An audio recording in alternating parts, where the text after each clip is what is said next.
Welcome to Carnivore Conversations with Dr. Rob Kiltz. And today's guest is Junior Leoso.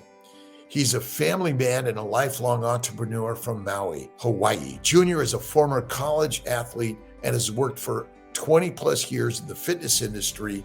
Junior is part of several different related ventures, including Pacific Beach Training Gym in San Diego, California, Six Blades Jiu-jitsu in Maui, offering online fitness training through Landmine University, entrepreneur coaching, and runs a dedicated Dadz, D-A-D-Z. So welcome, give a big thumbs up to Junior and sharing his mighty ideas of health and wellness.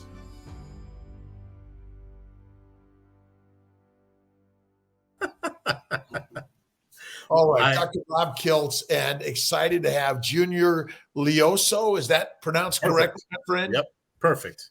Let's see, you're in Hawaii, I'm in Florida, and we're in the same room. Isn't this amazing? This is, I hate to get too nerdy or go down the rabbit hole, but I think that the fact that I say something to the camera, it shoots it to some satellite somewhere and shoots it back, and somehow you get it like that. Well, tell us a little bit about, we're all meeting on some media source, right? Instagram, YouTube, Facebook, and then we're connecting in ways that we probably would have a difficult time doing unless you went to some big venue or read it in a magazine. And nowadays we can share with the world. Tell us a little bit about what you're sharing and why you're sharing it and what's magical about it. I love that. So for the bulk of what I share is fitness and health related. I've been an athlete most of my life, and one day when the athlete part of you stops, you continue coaching and sharing. So I currently own a gym facility. I teach kids martial arts. I have a 7-year-old myself that, depending on what season it is, I coach those sports, whether it be rugby or soccer or jiu-jitsu, whatever the case may be. But my ultimate share is trying to help people understand how to better live their lives using their bodies, using movement as medicine. And I find myself always attracted to people like yourself who are sharing new knowledge and going down that rabbit hole of finding out, why is this way better? Why is this way more widely accepted? And so using health and fitness as a gateway tool to get in the door, and then you get to know people and really figure out what they're needing help with. And I'm sure you're very familiar with that. So sports, athleticism, motion is such a critical component to humanity. When did you learn this, and how did you get into the being an athlete, and how has it changed your life? Being an athlete as a kid, growing up in Hawaii, you play football. That's what everybody does. So it was pretty normal to play sports, and I was lucky enough to play for a good high school team and go on to play at a small college. And then I played in indoor football and with the semi-pro divisions for a long time. So football was a big part of what we did. And because you're a sports-specific athlete, training was much easier then, right? Because we weren't trying to figure out what the coolest way to increase your bench press was. We were trying to figure out how to jump higher, run faster, hit harder, and get up and recover quicker. And so we had a very sport-specific way that we were training. And what that allowed me to do when I was done playing was have a game plan in mind to how to train other people. Whereas, you get the regular gym goer, the weekend warriors, guys are sitting at their desks Monday through Friday. I took those techniques from football days. I took those exact training styles, those regimens, those rests, those drills, and I put it right into a gym. And lo and behold, those guys really got good results. People loved it. And we grew a beautiful community. And I currently own a space in San Diego, California, although I live here on Maui. Okay, cool. Yeah, so if you're ever out there, we'll take care of you. We'll take you. I was just out in Anaheim and Southern California last week, and it's just a hop, skip, and a jump to for sure. And Hawaii isn't that far away, but it's interesting. So I used to play a lot of sports, although over the last 15 years, I become I love to do it, but I've always said excessive exercise is not good for us. All right. And maybe you can tell a little bit about how I'm right and how I'm wrong, and how maybe we can do it right and we can do it wrong, and how you share how important motion and exercise can be. Yeah, sure. I mean, you make a great point. Exercising for the sake of exercising can be daunting and draining. People feel like more is better, especially if you don't have a sports background. What we try to excuse the roosters out Oh, there. I love it. I love it. Love it. Fresh eggs, uh, right? I'm sure there are man, hens there too. they're everywhere. We've got batches of every day, every day. Awesome. But we find that when people are doing the training for the sake of training, overtraining becomes easy. And I'm a firm believer that comes from your mental state. If you do something you love, whether that's fishing or hunting or working out in the gym, you can do it optimally for very, very long periods of time for very many, many years. Whereas if you do something because you think you have to, it becomes very debilitating mentally. You go in with the wrong impression, you go in with the wrong mindset. And now training will start to lead to things with physical complications. And I truly believe we can avoid those things if we educate people early and often about the right ways to train, knowing about off seasons and in seasons, pre-seasons and post seasons, the way our food affects our training, the way our sleep affects our training. And what we really start to find out, or at least in my point of view, my case with young fathers, is that so much of our success and failure in the gym, performance-wise, comes from everything outside of the gym. It's all about the way we relate to stress and anxiety from home life, work life. And those who experience less stress and anxiety in home life and work life seem to just get the best results, not because they're physically more capable or more adept. And so I think there's a really interesting correlation between mental and physical stress and anxiety and physical performance. How does the physical performance and the training help us in the stress of our day-to-day lives? Maybe that's the other component. I guess Yeah. there's the yin and the yang of both of those things. There's no doubt about it. Many guys that I know, including myself, after the days of sports specific training, the gym was a great outlet. It was a physical way for us to do something.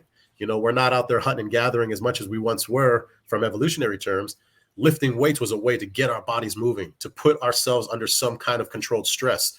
And I think it can be a Band-Aid at some points where for that hour and a half, 2 hours, whatever it may be, you're in your zone, you're physically present, which is a lot of what we're trying to accomplish when we're meditating or when we're doing breath work. Your brain can't really be somewhere else if you got 450 pounds on your back. You have to be fully present and aware of your circumstances. And so I do think that training is another avenue for men and women to escape what's wrong for the time being and maybe put things in perspective. So I know, for one, I used to do a lot of running, biking. I didn't love swimming. In high school, I loved the doing gymnastics, and I loved the weight room. There was a camaraderie also that I gained from it. But then at one point I was injured a lot, probably in my late 40s to 50s. And I was maybe excessively doing it. And I pretty much stopped. Right. Yeah. And probably less than a year ago, I started back in doing some conscious work. I do a light bike, I do some rowing, and I do some resistance work. And maybe you can talk a little bit about how we can integrate this workout regimen into our lives, but it doesn't take over our lives. Right. And that's a very good point you bring up. And I think going into 2023, there's going to be a few new fads, if you will. And I've been like almost 100% since 2011 on coming up on what the new fads are going to be each year. But one of the ones that I feel is going to be taking precedence is training duration. This is going to be a hot topic term next year going into the field when people start understanding and trainers start truly understanding the amount of work window that we really have where you're performing optimally. And I'll go out on a limb and say maybe 20, 25 minutes. Okay. So if me and you are going to go out there and train our butts off, you've got 20, 25 minutes or so where you are ready to go. You're going to lift the heaviest weights. You're going to run the fastest. You can get the most reps done, et cetera, et cetera. After that window, 20, 25 minutes, depending on your athletic ability, that window starts to go down. And now I'll say my argument would be if we train on that down slope, we're actually adversely affecting our potential and our performance levels. And so what you're talking about now is training smarter is going to be a very hot topic going into next year. I guarantee it. So let's see. How do Junior? What's your general recommendation for training smarter? I would definitely get with somebody. I would always get with a pro first, just like if you're doing money management or trying to take control of your physical and mental health. I'd get with a pro to set a plan. I'd always have some sort of plan in mind, whether that is a physical goal or a mental goal. Physical goal could be, hey, I want to be able to lift this much weight, or I want to weigh this much on the scale. The mental goal would be, I want to feel better about myself every day and go to sleep on time and not wake up in the middle of the night. So that's step one. Get a pro and get a goal. Number two, stick to the plan midterm before you hit the long-term goals. So if my long-term goal is to run a half marathon by next summer, we want to set the plan and work backwards and make sure we do something strategically. And last but not least would be to do all the other things that affect our training, our performance. If you were a professional swimmer, you'd have all kind of coaches teaching you about your food and your nutrition and your sleep and your recovery and what supplements to use on and off the field and in and out of the pool, et cetera, et cetera. And with today's technology, there's no reason why we can't do the same thing for ourselves.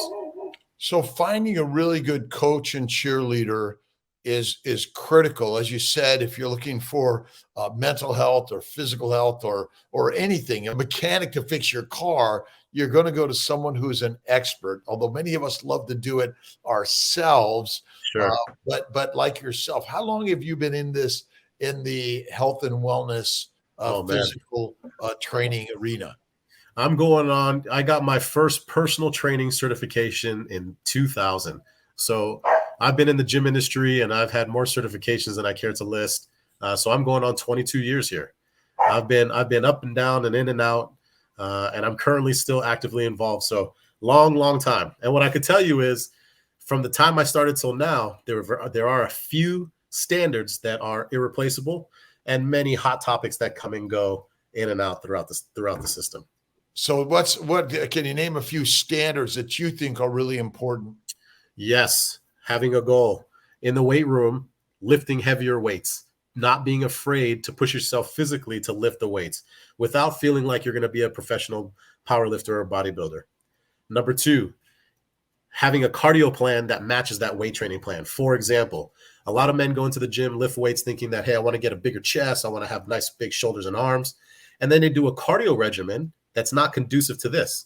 Their cardio regimen is getting them really good at losing muscle mass and being very good at jogging for 2, 3, 4, 5 miles. So those two things don't match up. And then last but not least, they eat a nutrition plan that supports neither one of those things. And so what we end up having is we have people that are generally getting fitter, generally feeling better, but not really taking off in their physical prowess because the food, the sleep, the cardio, and the weightlifting plan don't have the same goal. Now let's look at a pro athlete, for example. If you're a professional basketball player, you're running to be a basketball player, lifting to be a basketball player, eating and sleeping to be a basketball player. And those results come out, and there's no question about it. What we do in the gym is we teach people how to lift weights, straight sets, take your rest periods. Then we tell them to jog on a treadmill, ride the bike, etc., and then eat this generalized nutrition plan. And people wonder why, man, I've been kicking butt in the gym and I'm just not getting those abs or those chest muscles or whatever the thing may be. So I want to do this in a month and I want to look like you. Are there realistic goals? And I guess it's setting realistic goals, although we always love to set something that is way above the bar, which again, that's that goal way over here. That's a goal way over there. You said it. What are the realistic steps to get there? And tell us a little bit about mindset and getting the mindset to get to where you want to go. Yeah, mindset is important. And I think that's a cool buzzword, and I almost feel cheesy sometimes using it, but mindset is a real thing. This is the opportunity for you to really envision your goal happening. It's also for you to put a priority on what it is that you're doing. So let's say in this example, we're talking about lifting weights and getting stronger. Before I go to the gym, I can't be willy-nilly as a thing that this is what I have to do, like brushing my teeth. I have to be in the mindset that I'm paying ultra attention. I'm going to be physically and mentally present before I do every rep, before I do every set. I'm conscious of what I'm doing if I'm pushing the bar. What muscles am I using? What muscles, what's my protagonist, antagonist muscles? Because if I don't have the mental prowess and I'm not mentally sharp, our body doesn't really act the same way, right? Different hormones are in our blood if we're fearful, if we're excited, if we're tired. So we want to make sure that we're physically present and that we're physically capable and mentally capable to do the job at hand.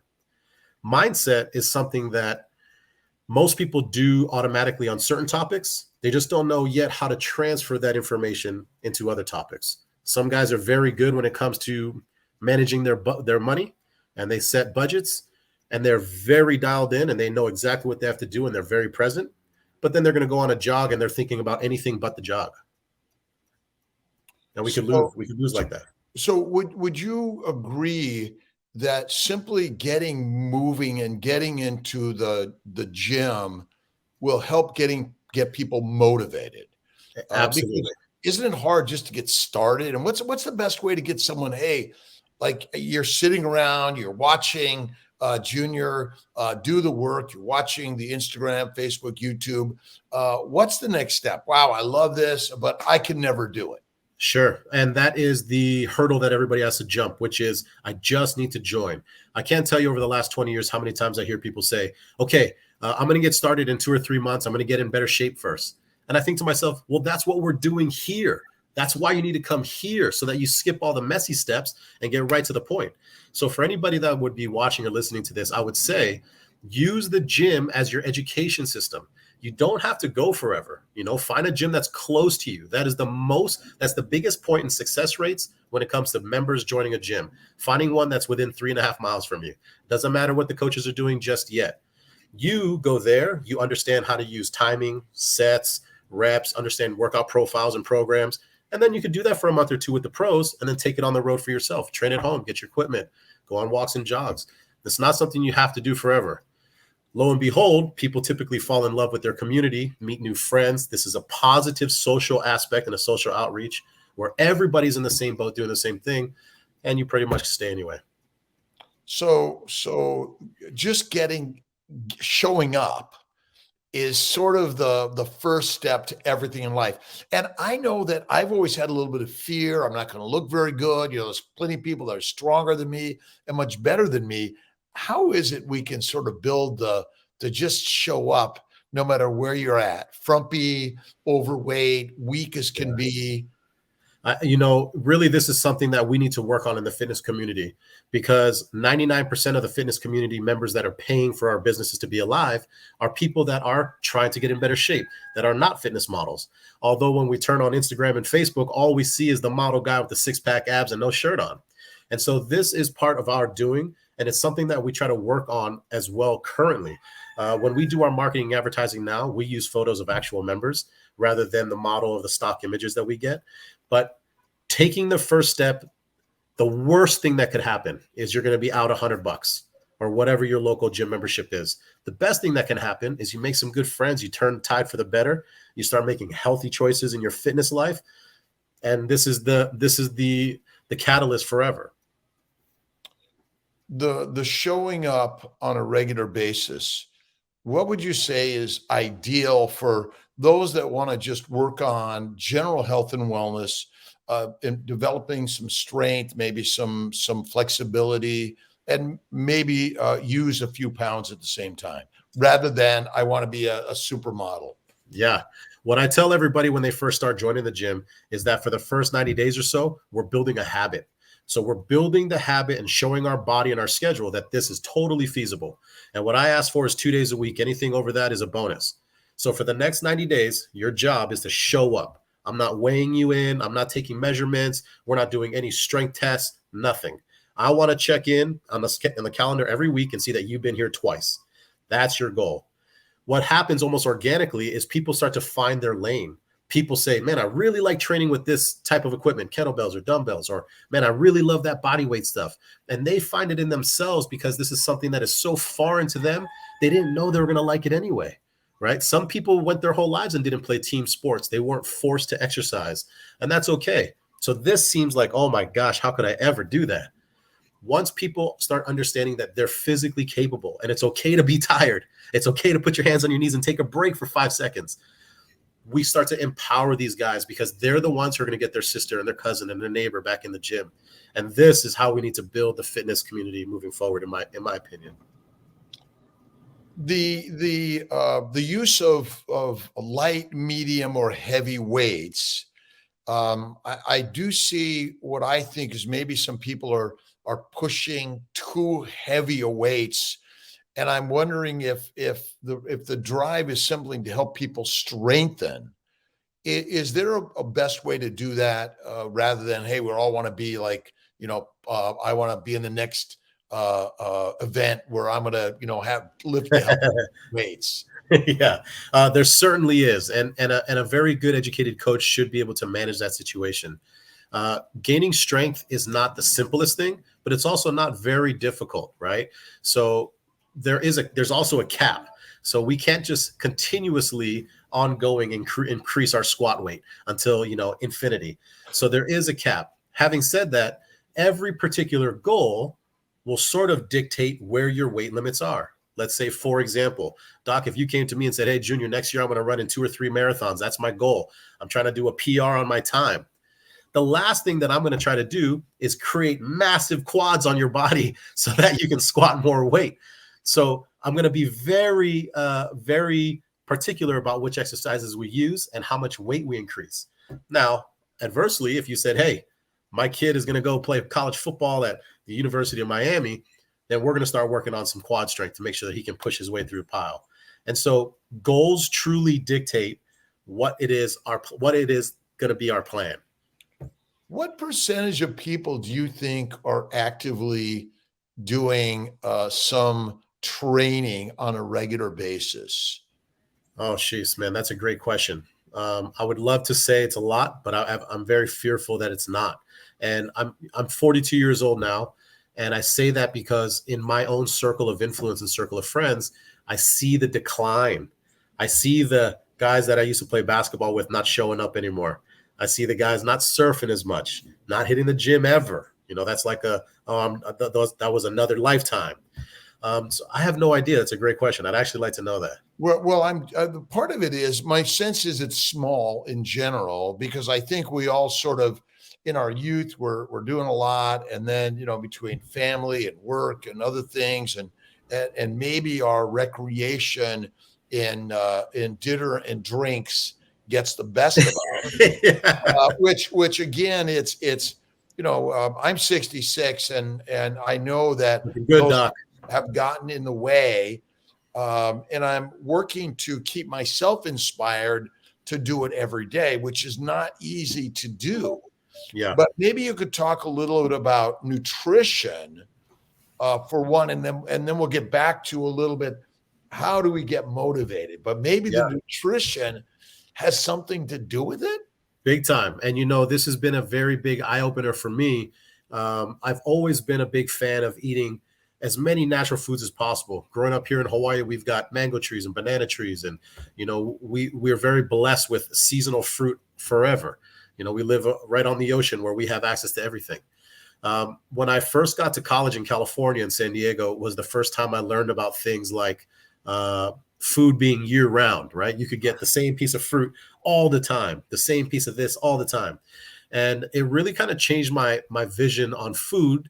I went through this ebb and flow of food is delicious and you eat what's good until my performance days where I thought, well, you eat as fuel only. We're counting proteins and carbs and fats and everything was in a bottle and made of powder.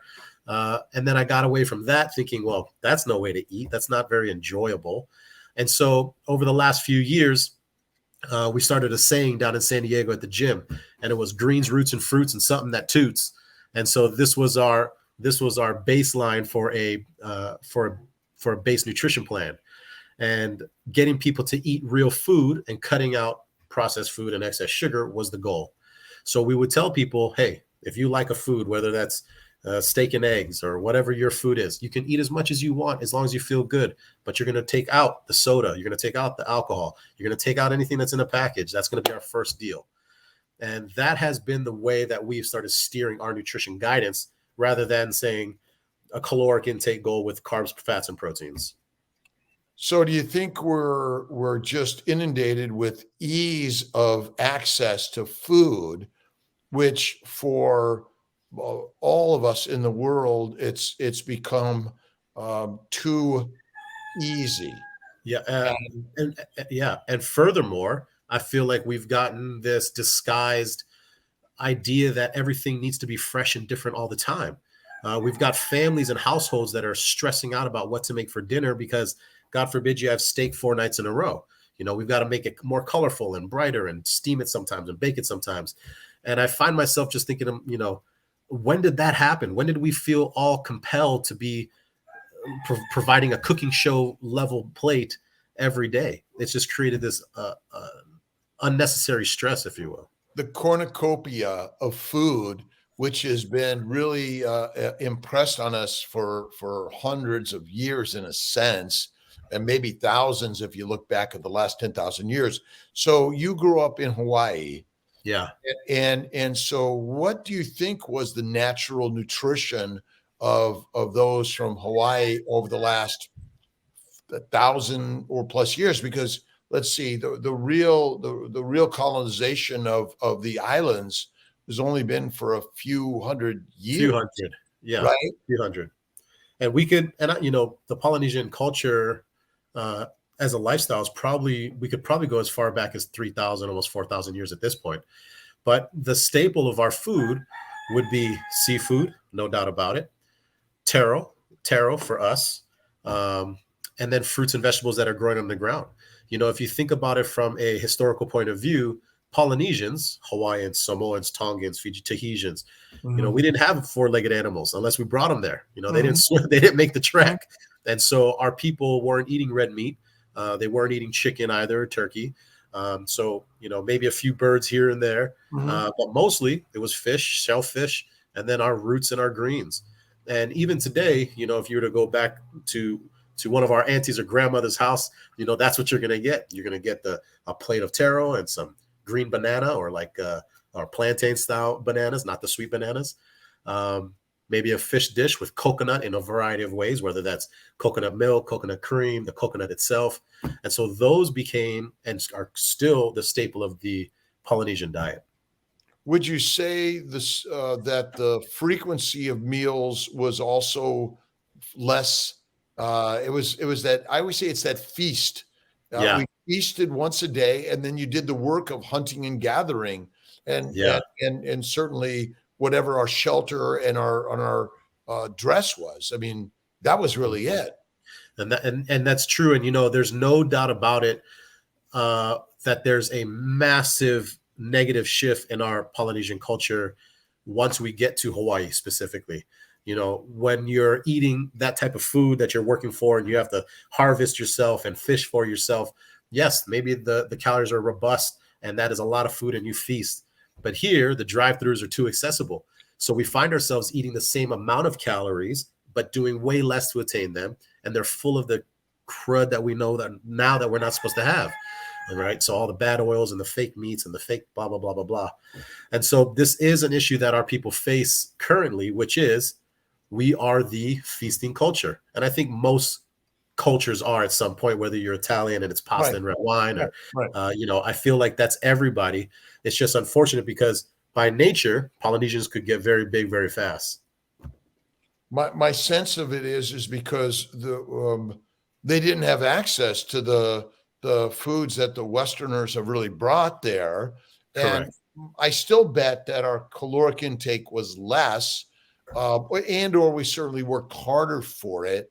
Agreed. But that's it. That's interesting comments. What's your thoughts on where paleo, keto, carnivore? Do you have any thoughts on those in your current training, lifestyle, or knowledge? Yeah. I think that, and I'll say this lightly, but I've always been a fan of any diet that gets people to try it. Our biggest fear or our biggest challenge is getting people off the processed sugar and the packaged foods. So whether that was a vegetarian diet that get the guy to stop drinking his soda and all day and eating McDonald's, or the keto diet, which made the guy stop drinking soda and eating at McDonald's, the original result was that they were making better choices instantly. Now, having said that, I do believe that certain crowds do better with those diet plans, right? I personally know I have a good friend of mine who's another fitness coach who's been a devout fruitarian for I don't know how many years now. And when that guy takes his shirt off, he looks as good as any guy at 55 or whatever he is. And the same thing for the keto guys, and the same thing for the carnivore guys. And so this is where I'm landing now as kind of the middleman for some of my clients and some of our people in our culture and society to say, hey, this is the new information that's out now. And based on this new information, this is what we should all try. And so from, when I messaged you and I talked to some other people, I always get hung up on the portion when we talk about the evolutionary standpoint of what we're eating, because from an evolutionary standpoint for our people for 1,000, 2,000, 3,000 years, we just didn't have the same meal plan. We just didn't have access to the same stuff, right? And so it becomes very intriguing to me to see how would we do on that? How would we survive and thrive, actually is the better word, on this type of nutrition plan? And that's what I'm interested to learn about. Well, I wonder if we can go back 5, 10, or 20,000 years ago. Let's see, how many people were in Hawaii 10, 20,000 years ago? You got me. Well, I mean, we don't really know these answers for sure. But it is interesting to see how certain peoples tend to get more diabetes and more, and I'm going to say obesity. See, I don't think obesity is a disease. I think it's a sign of an eating habit which is not natural to humanity. I like that. And for some people, especially those from Polynesia, and if you look at the Indians of the Americas, they did not have access to the modern diet until recently. Right. But if you look at those from Europe and maybe Eurasia, because that's where the real development of rice and wheat and farming took place. So they've had longer evolution of eating those foods. And so for whatever reason, now those peoples that are more recent in the conversion to more refined carbohydrates, wheat, rice, corn, potatoes, they tend to gain the weight faster and have more adverse effects due to that. So that's a great point. So I'm just wondering, again, we're not genetically different, but in some ways maybe we're slightly more. The resistance isn't the right word because I don't like the word insulin resistance. We are more prone in a lower carbohydrate environment because Hawaii was eating more because the plantains or the bananas were not sweet, right? Right. And so you were eating less sugar. But now you're eating more sugar. Yeah. And there's people around the world that we're all susceptible to the sugars. Yeah. And how do you counsel? You counsel your clients on nutrition very much? Yeah. And I try to keep it as basic as I can so it's not so overwhelming. A long time ago in my late 20s and early 30s, I was giving out the booklets and the food tracker and the scales. And I just look back now and wish I could get those years back because I see how I probably just made it way worse for them at that time, But I currently do. And it really is interesting when you talk about looking further back, because that is something I never really thought about, and how we could have developed these more prone realities to certain foods. That is a very great point, because for a bulk of our time, Polynesians weren't eating sugar and weren't eating a lot of animal fat, ironically. The heavy duty starch, a fish here and there, and then whatever the banana leaves or whatever the vegetable of the day was. It'd be interesting. I haven't really looked back at the historical notes of those who first went to Hawaii and other Polynesian islands, what people look like, right? What the physicality was. Yeah. And there's still to this day, as good as the scholars have gotten and searched, there is still to this day an open debate about who was there first. Was it somebody from the Americas, from the Africas, from the Asias? And depending on who you ask, and depending on what their thoughts about the sailing and sea voyaging of the time, they'll tell you both ways. It was easier to go east at one point. It was easier to go west at one point.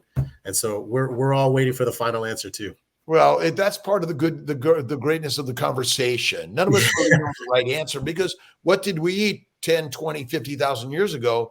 It's really just a story we're telling overall. So tell us a little bit about, because you mentioned about uh, not weighing. I mean, do you weigh people? Do you say, "Oh man, your goals aren't met," or what do we really need to do in order to measure anything? I think the older I get, the more I realize how much of a mental game this truly is. And I think that the happiness factor and what we're truly looking for when we go to the gym to lose weight, what we're truly looking for is to feel better. We're trying to be motivated about ourselves again. We're trying to feel good under our own skin. And so my verbiage and my goal setting has shifted from very physical and very goal oriented, more about asking them on a daily or weekly basis, hey, how are you feeling? Hey, did you feel good at that workout? How is things going? And when letting them talk to you and say, man, I feel great. And I didn't get on the scale. And I never asked them to, but they'll say, man, I feel great. This has been the best thing that I've done. I love these workouts. And hey, I'm going to go surfing later today. And to me, I think that's the win. Have you noticed that even people that are of larger size, despite the fact they haven't lost much weight, actually mentally and physically improve? There's no doubt about it. There's absolutely no doubt about it. And the answer is yes. Um, there's, again, so much to unpack there because the fear for them to go in was probably body related. The fear of not adding up, the fear of not being able to keep up. And all of a sudden you get these guys that are muscling through the workouts and they look over and they see that the fit guy is also muscling through that workout as well. And so we just start to give people their life back one day at a time because they feel normalized again, because they're doing the things that the other guys are doing. And there's something to be said about that cultural village aspiration. When you're part of the group again, you just feel lighter. You feel less stressed because you're a part of the team. And this is something that a lot of people are missing, in my personal opinion. I think, during the pandemic, it became very evident that people need other people. We need to be around those guys to say, hey, man, you're doing the right thing. So just showing up once again and having an experience. Yes. And ultimately, we all judge it, right? Good or bad, easy, Yes. hard, right or wrong. But the fact that you're there participating in an experience is often all we really need. Man, that could be the ultimate answer. And it's hard to sell that because people want results before they get in. But that is it. Whether you're doing martial arts or playing pickup basketball or you're in the softball league, you're not going to hit the home run. You're going to hang out with the guys. You're going to be with your friends. The byproduct is you got to run around and get sweaty a little bit. Just like the gym. I'm not going per se to hit my PR today. I'm going because I'm going to meet my buddies there and we're going to work out together. We're going to feel good. The byproduct is I got sweaty and I got in better shape. But the reason, my key to open that door was I'm going to go hang out with my friends. I'm with part of that community again.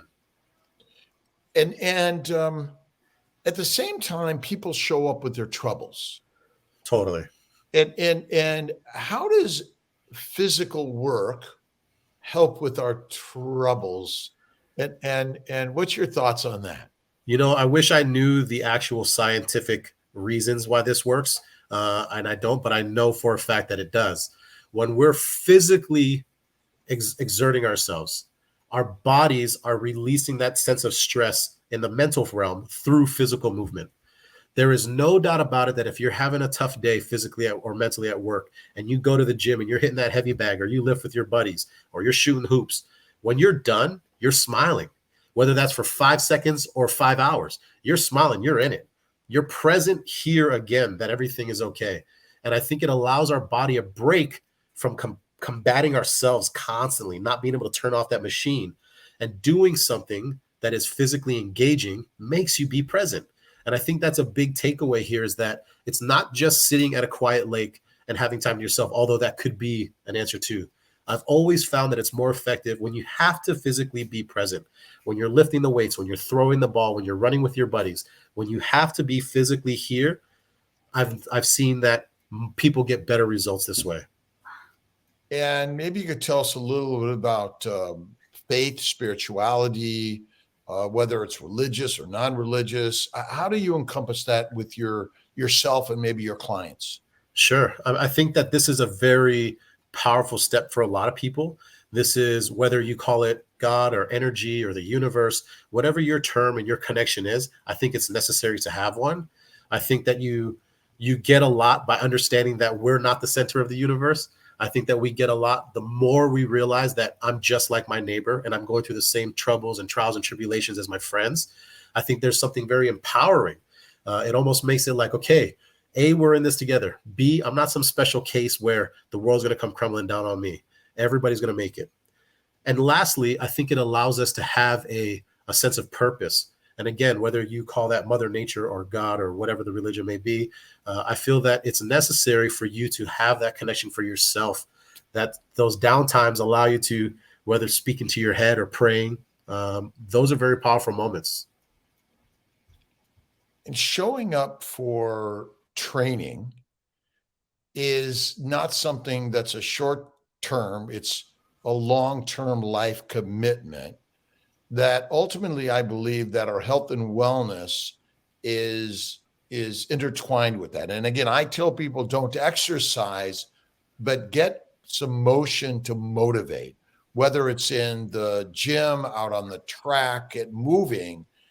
That's so important. But if it's encompassing your life, I'm imagining it's because you want to be like a marathon Sure. gold medalist or something. But tell us a little bit about how maybe just making it part of your natural lifetime routine Yeah. can help people. There's a lot to be said about people who have crossed the bridge of exercise being a chore or a task to do, and now are living it as something that they get to do. And this is a term that I've been using and sharing with some of my clients for a long time, which is I don't have to exercise. I get to exercise.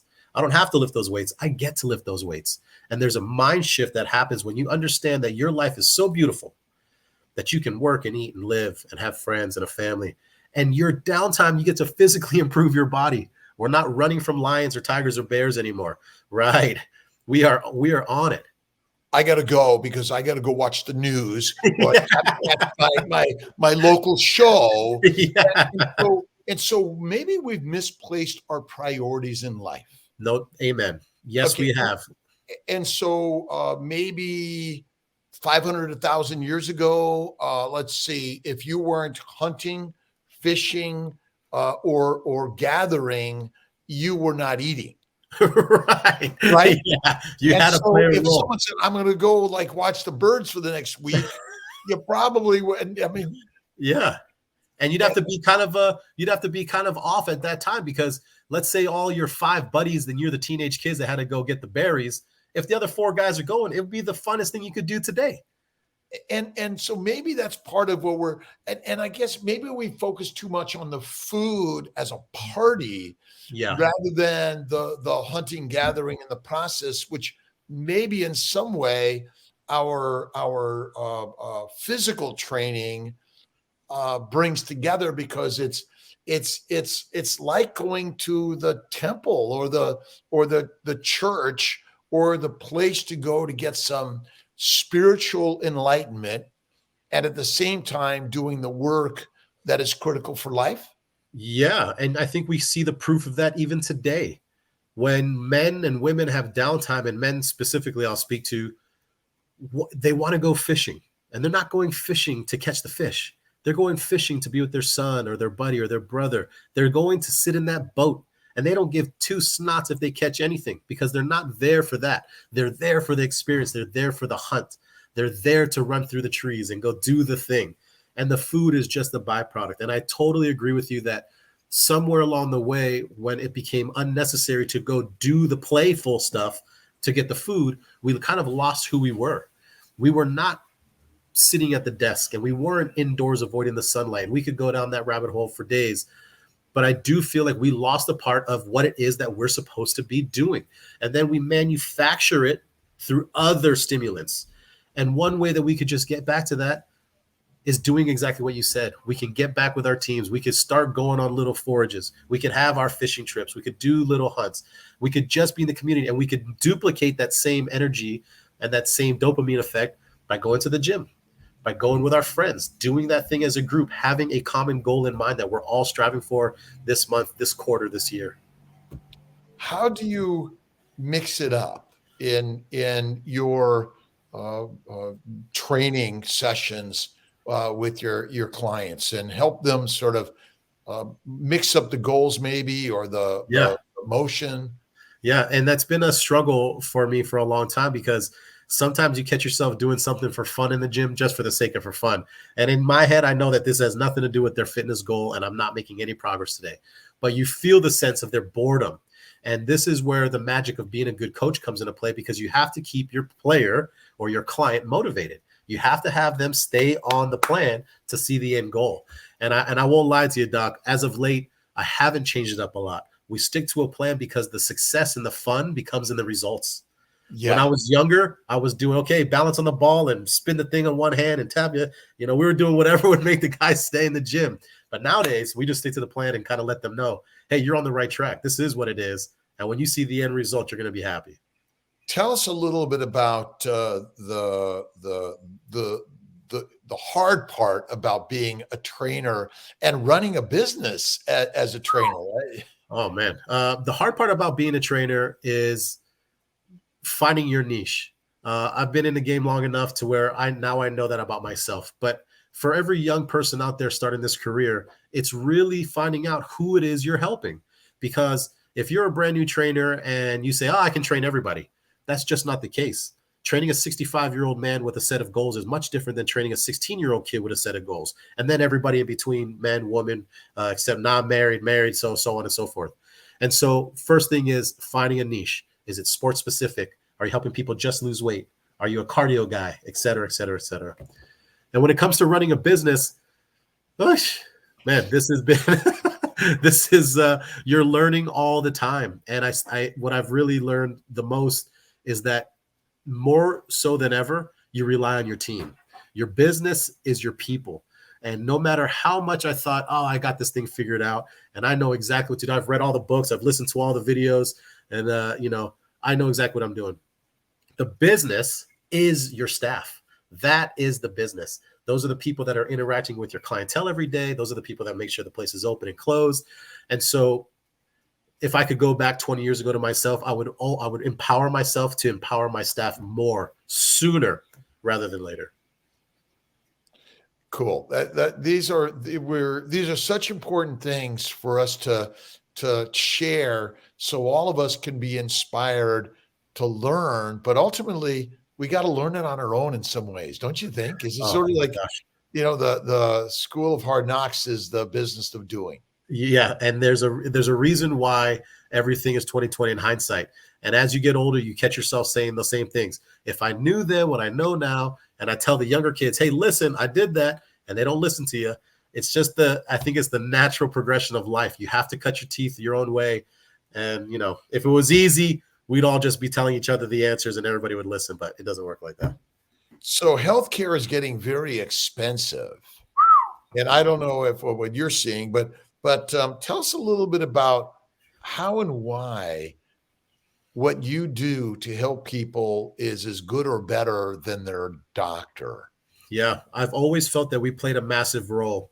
And I'll tell you a little backstory. In my early years of training, I took it very seriously. Personal training was something that most people did on the side. People were going to college and you do a personal training. It was like the equivalent to driving an Uber today. I just do this on the side. I wasn't that way. I felt very strongly that what we did had a purpose. I felt very strongly that what we did could keep people away from the hospital and the medications. And so I was very headstrong about that. And I am today still. I really feel that the mental acuity and the mental release that you get from physically taking control of your body is vastly outweighs how strong I get, how fast I get, how high I can jump, or how far I can throw. And the reason this becomes so prevalent is we do get people to lose 5 or 10 pounds, and we do get older clientele to do 1 or 2 more push-ups. But what is drastically changed is the way they talk, the way they walk, the way they interact with their community and their people, and you can see it all over their face. And I think to myself, well, shit, that's what we did. We helped unlock that thing. And it was just trapped behind 2 or 3 push-ups. And once we got those out of the way, it was all open. And so I do feel strongly that fitness is the precursor. We can prehab, we can become physically strong, yes. But mentally and emotionally, spiritually, we keep people in a positive light, where I think disease and certain things have a hard time breaking through when you're just so positive and you're so enlightened by yourself.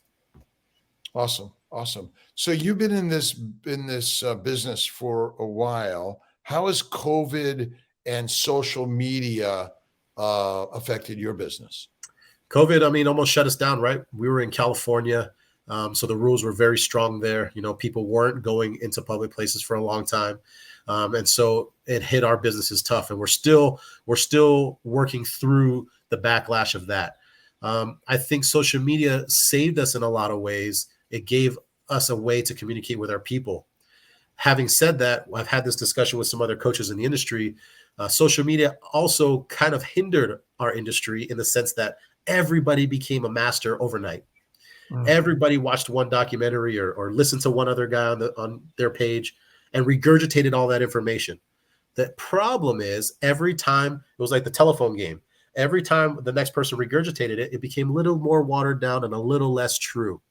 And so I think that any exposure is good exposure if it gets people talking. I think that we can leverage social media in a way that is so powerful. We can save and help so many people like never before, obviously.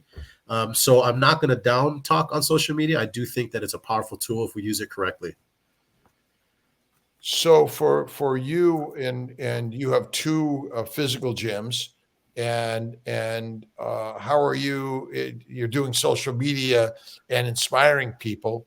Do you have a website that you're also doing things and some online coaching? Yeah, sure. Yeah, I mean, so my entrepreneur spirit has spread out through the years, all in the fitness industry. So my gym in San Diego is Pacific Beach Training. You can check that out at pacificbeachtraining.com. For people that are looking to do sports specific strength training, like the one that you were watching earlier, is at landmineuniversity.com. So that's landmineuniversity.com. That is probably the best outlet for strength training right now. We were just blessed to be featured in Men's Health magazine this month, which is really Awesome. cool as well. Awesome. And last but not least, we have developed a incubator business of sorts for up and coming fitness brands and products. So during the COVID times, one of the positive things that came out is that the innovators were starting to come out of the woodworks, right? You're finding new ways to create equipment for at-home use or at the park, or being a hybrid between the gym and home. And so our business, what we do is we take these ideas and turn them into reality. We find funding, we build the businesses, we do their websites and sales funnels, and ultimately help them find an exit strategy. And that company is Optio. So if anybody's got a cool invention idea out there, you could check us out at Optio, OPTYO. Awesome. So if there sort of five things or one thing we should all have in our at-home gym that you think is important, along with the inspiration of someone like yourself to really instill that inspiration to do it, whether it's every day or twice a week or on a regular basis? I would say the biggest thing that you need is space. You just need enough space for you to lay down and do like a makeshift snow angel. If you've got that much space, sky's the limit. If you're starting to look to increase or incorporate equipment, there's tons of stuff out there. But I'd be remiss if I didn't recommend a kettlebell, just because of the opportunity for it to be used in so many different ways, and it's slightly heavy. But ultimately, space is your best friend. I think over building power immediately, people would gain so much from themselves if they just started learning to move, touching your toes on both sides, being able to sit cross-legged, sit on your knees, et cetera, et cetera, et cetera. And I noticed you were talking a little. I saw something about on one of your Instagrams about workout and then breath work. Yes. Talk a little bit about breath work and how important that is. I think breathwork has become, about 2 or 3 years ago, maybe 2019, that was the hot topic then. Breathwork would have been something that we would have never thought about. But the reality for athletes specifically on the way we breathe had a direct correlation on the way we perform. So then my eyes were open. When it comes to breathwork, I think the best thing to do is to find a good coach. I think that breathwork has a lot of key components for everybody, whether you're sitting at a desk, you're warming yourself up to compete, or you're cooling yourself down after competition. There are so many major benefits of just understanding, again, having that mental connection of what you're doing with a purpose. The coach that I use is Coach Brian Mirabella, who also happens to be the fruitarian guy that I mentioned earlier. But yeah, breath work is a foundational piece that isn't too hard to figure out, that we do all day, every day. So you might as well do something with a little bit of purpose. Anything else you want to bring to the table that we haven't shared to the community that's interested in health and wellness, whether it's the mind, the mouth, or motion of life? Oh, I like that. Find the community, I think, is the most important thing. Whether that's a local gym or a walking partner, find somebody to do it with you. Your chances of success are so much greater. And just know that this isn't a today thing. This is a forever thing. This isn't something we're going to do for the week. We're doing this forever. And so as long as you go into it with that mindset, I think you're going to have a good chance of succeeding.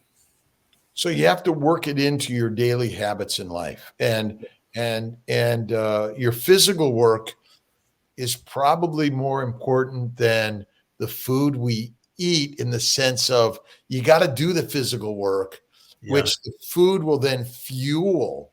But if you're eating and not doing the physical work, you're missing out at the most important component. That could be very true. And I've gone both ways. I've gone back and forth on this topic myself, whether the food is more important or the movement.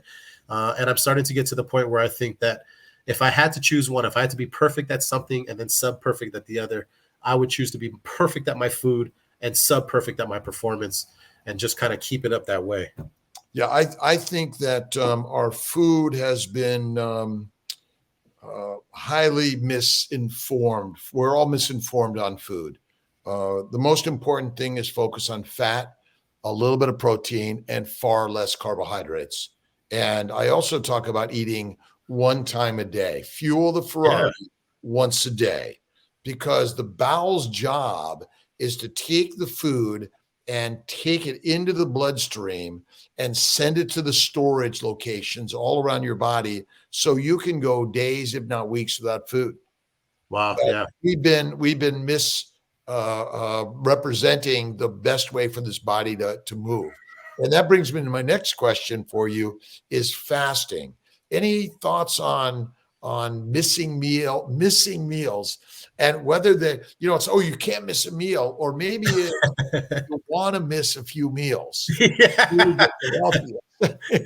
I remember in 2003, maybe, I did with a bunch of the trainers at the time at the gym. We all did the master cleanse. We all walked around with our gallon a day with the syrup and the cayenne pepper.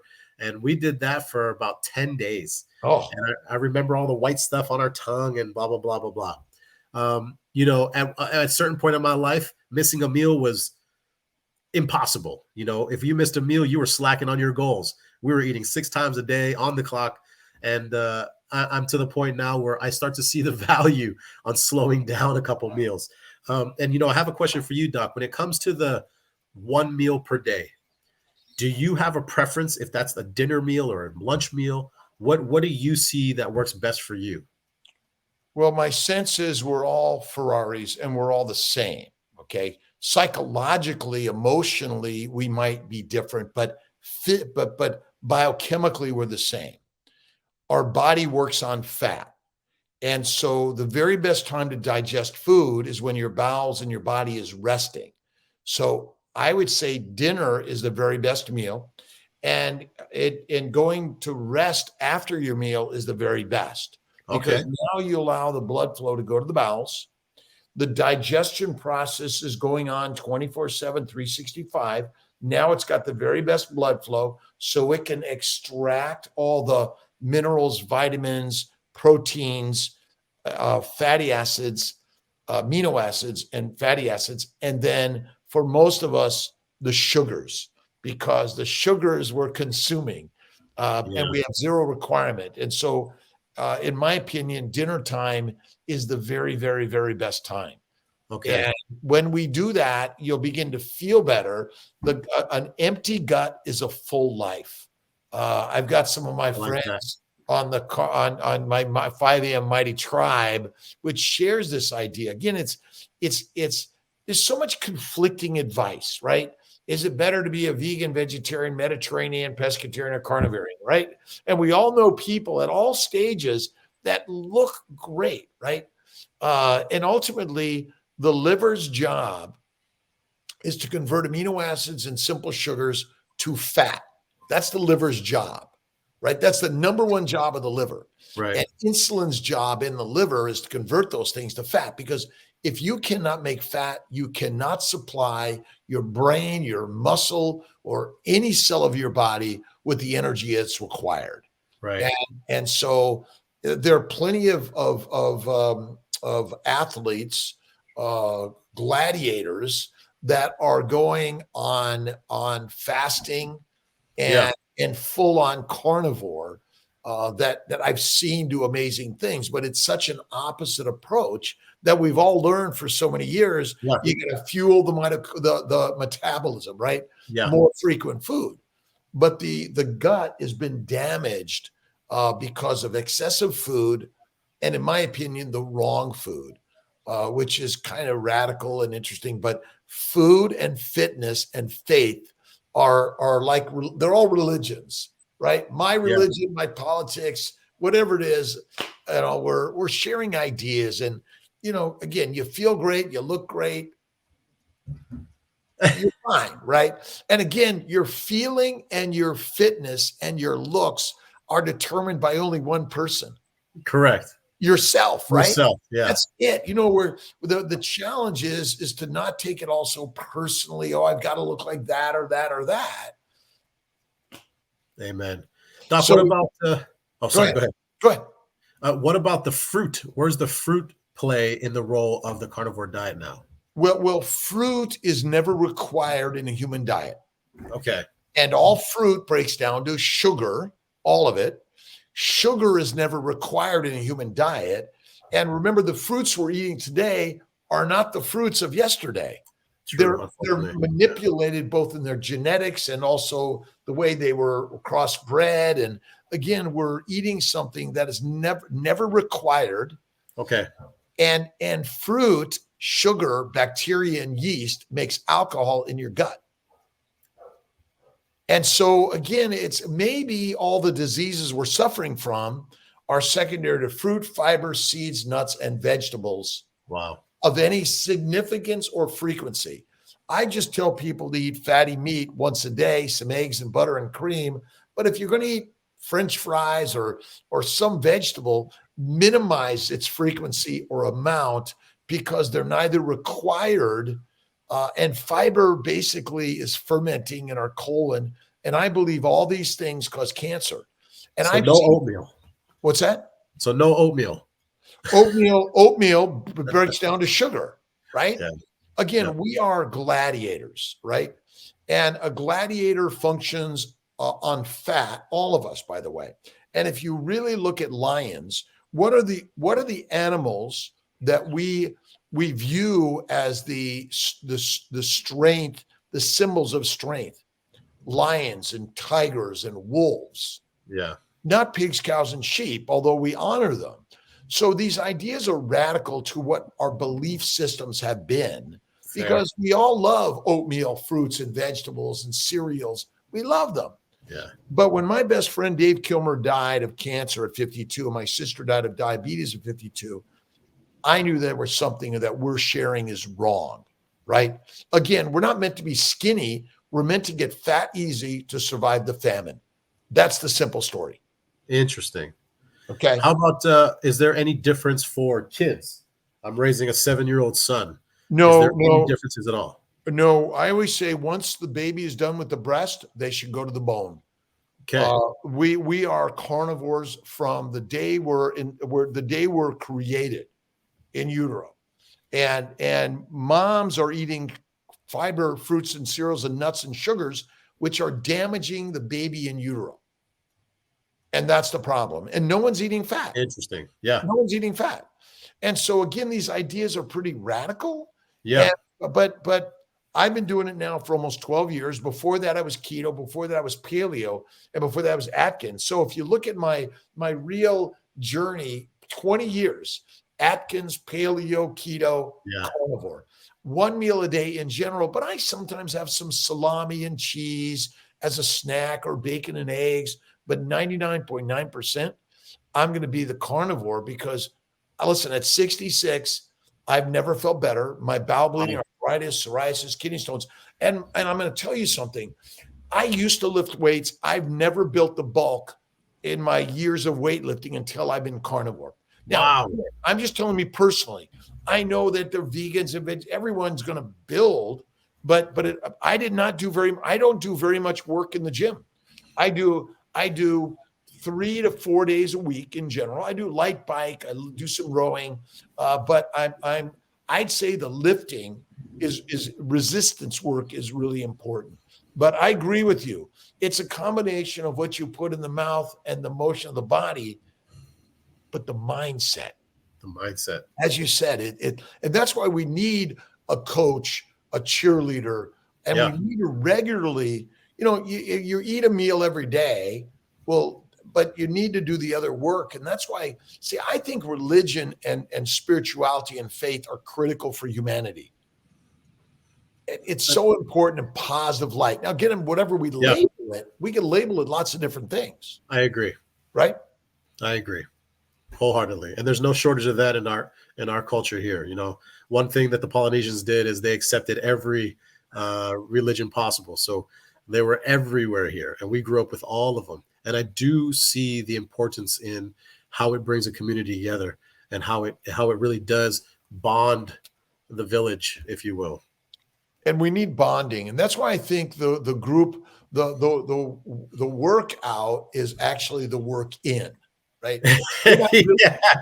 We're working out to make something look good on the outside, but it's actually, we're really working on the inside. You've got an inside job there, right? Yeah, for sure. Junior, how can people find you? You can get me on Instagram, junior.leoso. That's the easiest way. That's the most active way of kind of, email is even taking a back seat to those things nowadays. It's so much easier to use the Instagram. It is. The lion lives in Junior Leoso, and check him out on Instagram, my friend. God bless you. I look forward to communicating. And if one way or another, we're going to get together and do this again. Yes. I'll be out your way. I'll be out your way twice next year. So I'll come check you out. Okay. I look forward to it. God bless you, my friend. Thank you so much, Doc. All right. Bye-bye.